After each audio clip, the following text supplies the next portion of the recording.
Hey guys, it's Scott again. I missed Top 10 Tuesday again. My internet's been down for a few days, but it was fixed yesterday, so now finally I'm able to record and post this.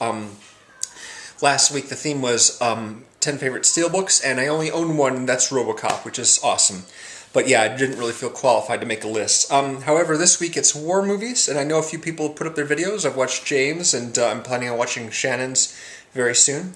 I did my list a little bit differently. I sorted them by type of war film and also by war. So my honorable mention goes to Star Wars from 1977.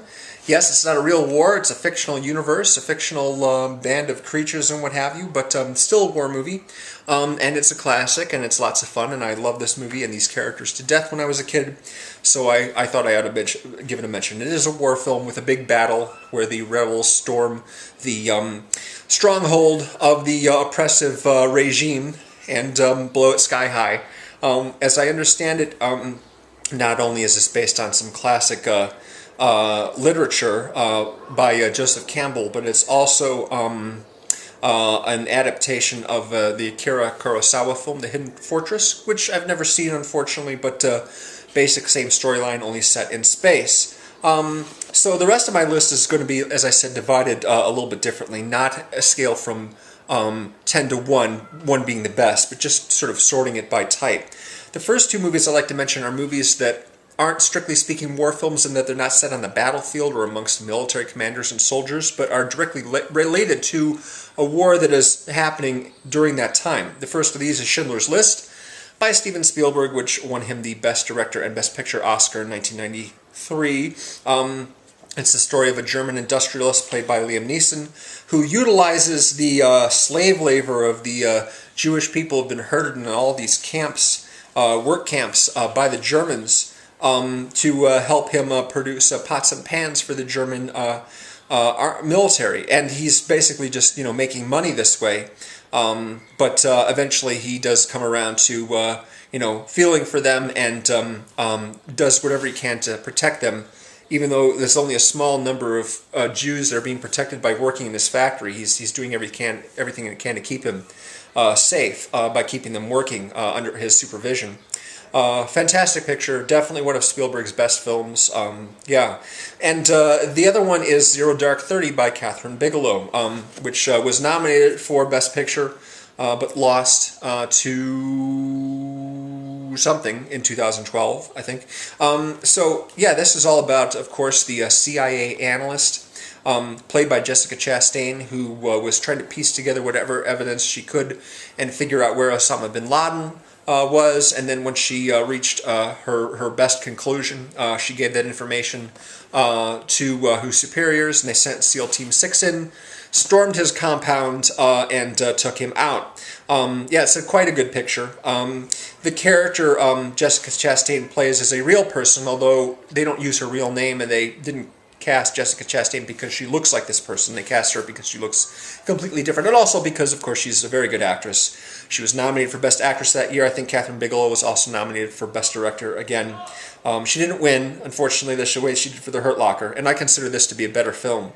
But it's very good. And although it isn't actually set in a war, it does involve, a war, which is the ongoing war on terror.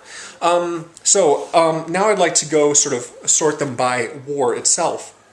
The first one I'd like to talk about is Glory, which is a Civil War movie. It stars Denzel Washington, Morgan Freeman, Andre Braugher, and of course Matthew Broderick as the commander of an all-black regiment, which was formed mostly just to keep certain people happy during the Civil War, nobody expecting them to actually fight. But they did, in fact, get the opportunity to go and help try and take an enemy fort during the climax of the film. It's a great film. It's directed by Ed Zwick, his best film amongst those that he's directed. It has a terrific score by James Horner and also won an Oscar for Best Cinematography. Very well deserved, an excellent picture. I watched it again last year when we did our Morgan Freeman theme for the Movie Reviewers 100. Let's move on to World War I. I'd like to talk about Paths of Glory, which is a Stanley Kubrick film starring Kirk Douglas.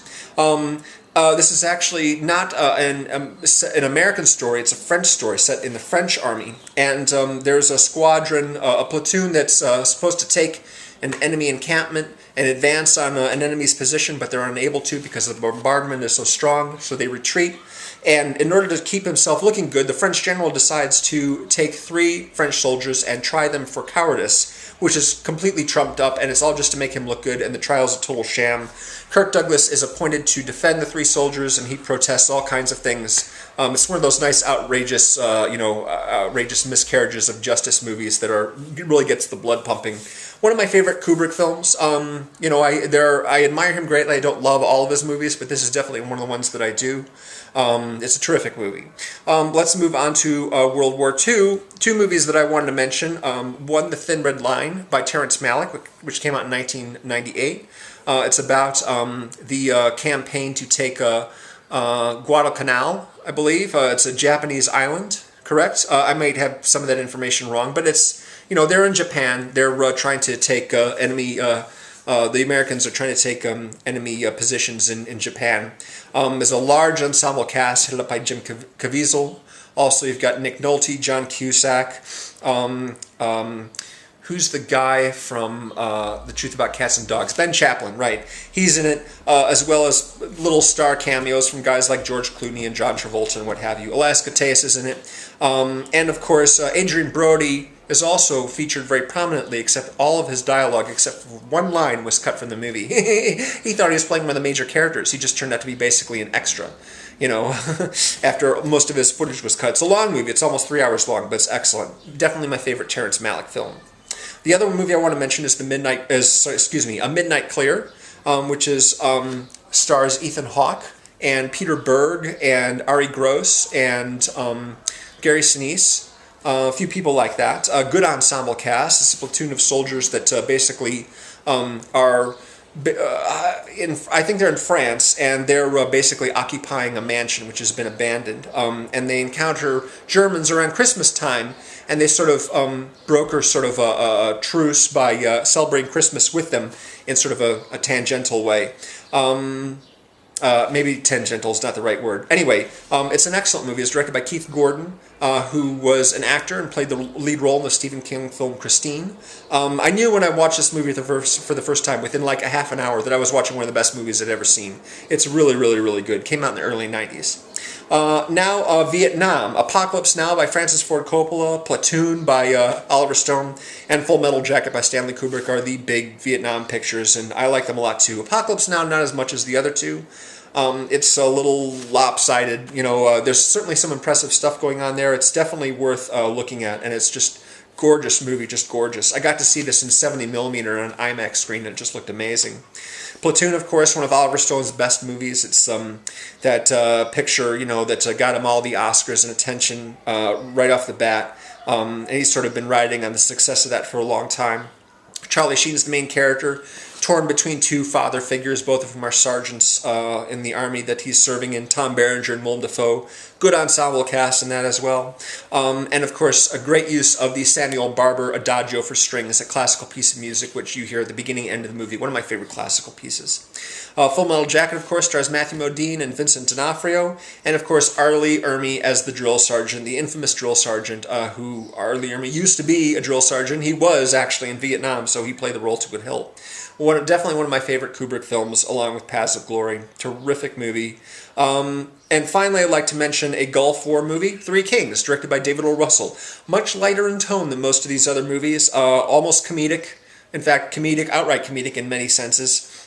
George Clooney, Mark Wahlberg, and Ice Cube and Spike Jonze are soldiers, and once the official war ends, they decide to drive into enemy territory and steal some gold from one of Saddam Hussein's strongholds to take it back to them and cash in and live like kings.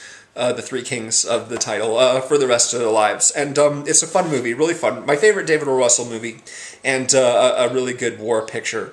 So yeah, that's my list right there. Hope you enjoyed it. I'm looking forward to seeing the other ones that I haven't already. And there'll be another top 10 next week. I hope I've checked the theme to see whether or not I can actually do it or not, but I'm planning on participating. Thanks, guys. Later. Bye.